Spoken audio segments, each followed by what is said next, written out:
Dès mon enfance, j'ai eu la chance de voyager. Arriver à l'aéroport, c'était un peu comme Disneyland pour moi. Monter à un escalator, regarder les avions partir, inventer une vie à tous les voyageurs qu'on croisait, sans oublier cette sensation au décollage, rêver à travers le hublot. Et j'ai jamais compris les gens qui fermaient le hublot lors du décollage ou de l'atterrissage.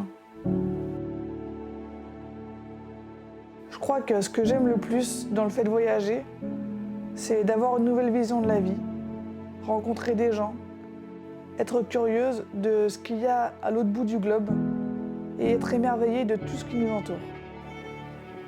Pour ensuite avoir cette lueur dans les yeux, dans la vie de tous les jours, et de me rendre compte de la chance que j'ai de vivre en France. Dans les vidéos, on ne montre pas les moments durs, mais en voyage, il y en a aussi.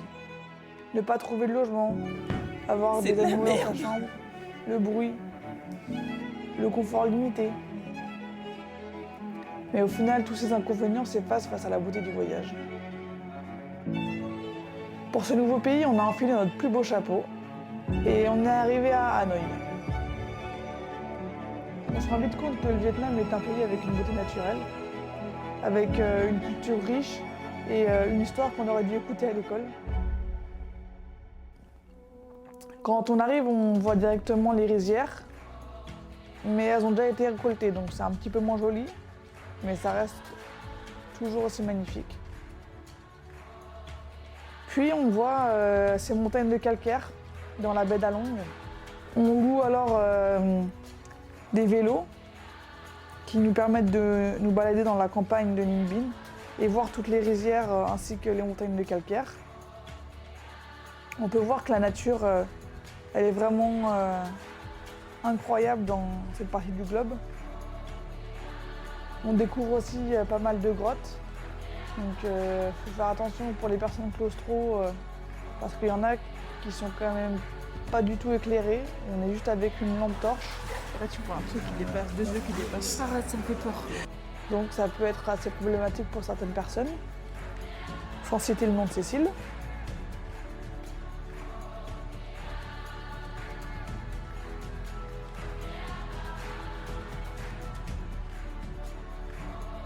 Puis on descend au centre du Vietnam, dans le village de Phong Nha. C'est celui qui se fait attaquer.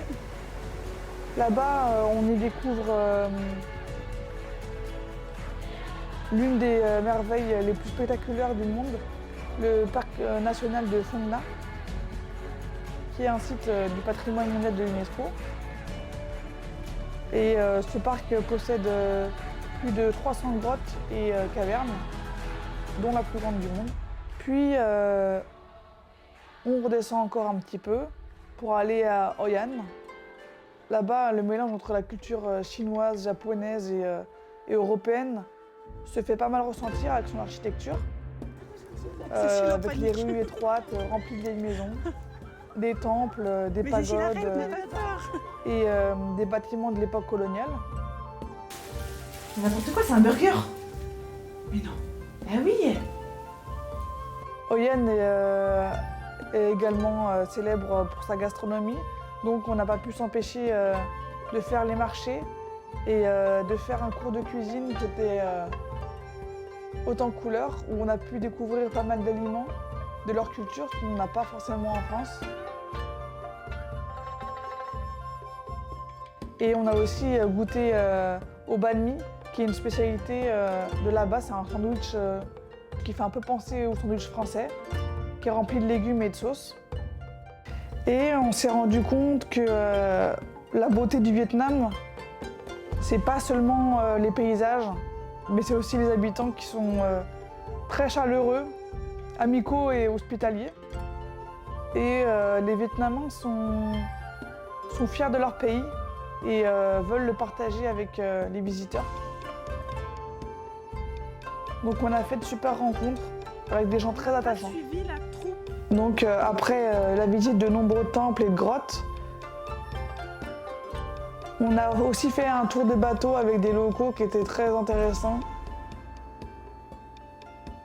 Et on s'est beaucoup attaché à notre guide.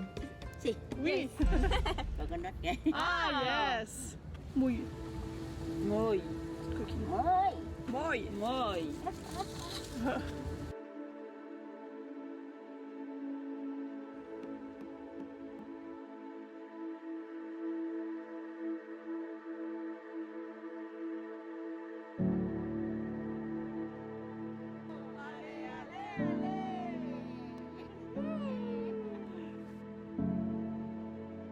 On est allé dans un parc d'attractions pour voir le Golden Bridge, qui était sur notre bucket list. Malheureusement, il faisait pas très beau, donc on n'a pas pu le voir dans son entièreté. Mais rien que le fait de voir ces grandes mains, les mains de Dieu, comme ils disent, Allez, Moni. c'est un pont à voir au moins une fois dans sa vie, je pense. Que ça reste quand même un des plus beaux ponts que j'ai vus de ma vie.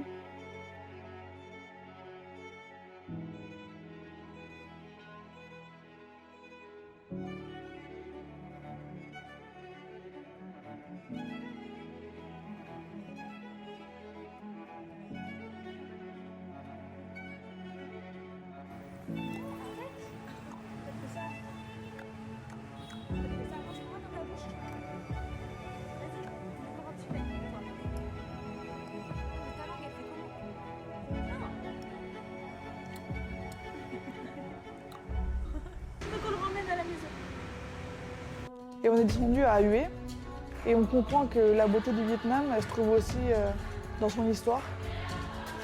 Lorsqu'on a visité la ville et qu'on a vu les temples et les vestiges de la guerre.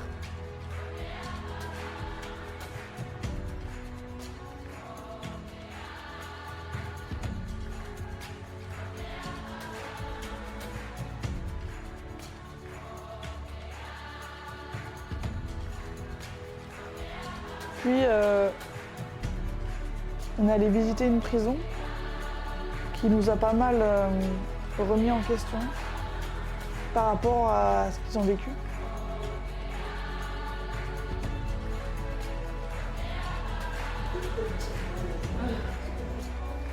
Donc si je peux résumer notre séjour au Vietnam, je dirais que la beauté du Vietnam, c'est une combinaison de paysages époustouflants, avec des gens accueillants, qui ont un riche patrimoine culturel.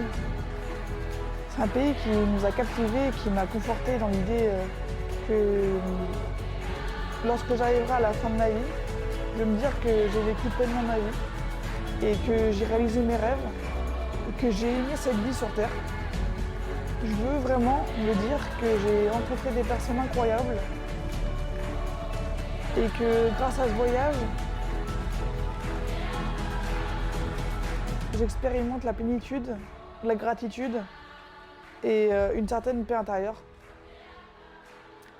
Au final, voyager, ça remplit notre vie d'expériences, notre tête de souvenirs et ça nous permet d'avoir des histoires à raconter.